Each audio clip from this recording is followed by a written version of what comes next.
تخيل النبي محمد صلى الله عليه وسلم اللي انا وانت بنحبه قوي لو رجع لنا دلوقتي وقضى يوم مع اي حد فينا كده، هيبقى مبسوط بينا ولا هيقول بئس ما خلفتموني من بعد؟ محمد سيد طابت مناقبه،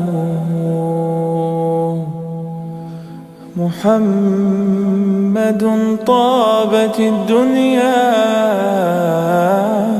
ببعثته، محمد جاء بالآيات والحكم.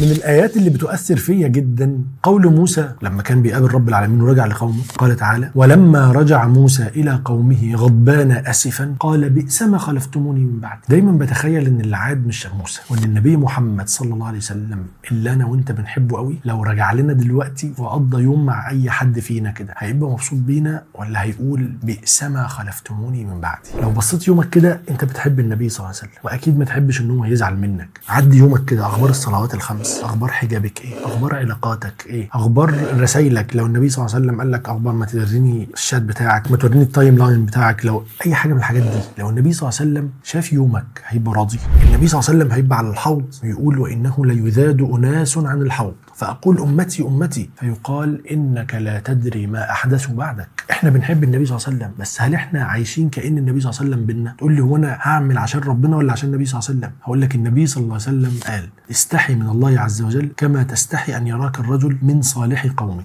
لازم تراعي ان انت هتقابل النبي صلى الله عليه وسلم، وان قرب الناس من النبي صلى الله عليه وسلم في الجنه مش واحد. اللي راح قال للنبي صلى الله عليه وسلم: انا عايز ابقى معاك في الجنه، قال له: فاعني على نفسك بكثره السجود. انا عايز اقول لك اللي بيتشبه بالنبي صلى الله عليه وسلم في المستحبات مش هيتساوى باللي بيعمل الفرائض والواجبات، بس اللي بيتشبه بالنبي صلى الله عليه وسلم حتى في لبسه واكله وشربه ومشيته مش زي اللي ما عملش كده. اللي بيحب النبي صلى الله عليه وسلم يتشبه بيه، عشان النبي صلى الله عليه وسلم قال: من تشبه بقوم فهو منهم. لو انت بتحب النبي صلى الله عليه وسلم حاول تكون معاه في الجنه بعملك، بصلاتك، بحجابك، بمعاملاتك، بامانتك، بعفتك، باقتدائك بيه، بان انت تتعلم عن النبي صلى الله عليه وسلم. من اكتر الحاجات اللي بتخجلني ان يبقى حد فينا مش عارف شكل النبي صلى الله عليه وسلم، ومش عارف سيره النبي صلى الله عليه وسلم، ومش عارف النبي صلى الله عليه وسلم، او عارف اللعيب ده جاب كام جول وخد كام بطوله، بس مش عارف النبي صلى الله عليه وسلم غزا كام غزوه ولا حج كام حج. عارف المشهور الفلاني ولد امتى وتوفي امتى، بس مش عارف النبي صلى الله عليه وسلم ولد امتى وتوفي امتى وهاجر امتى وبعث امتى. محتاجين ان احنا علاقتنا بالنبي صلى الله عليه وسلم تزيد، عشان ما نقابلش النبي صلى الله عليه وسلم يقول لنا بئس ما خلفتموني من بعد، عشان ما نكونش من اللي بيقول عليهم عند الحوض سحقا سحقا.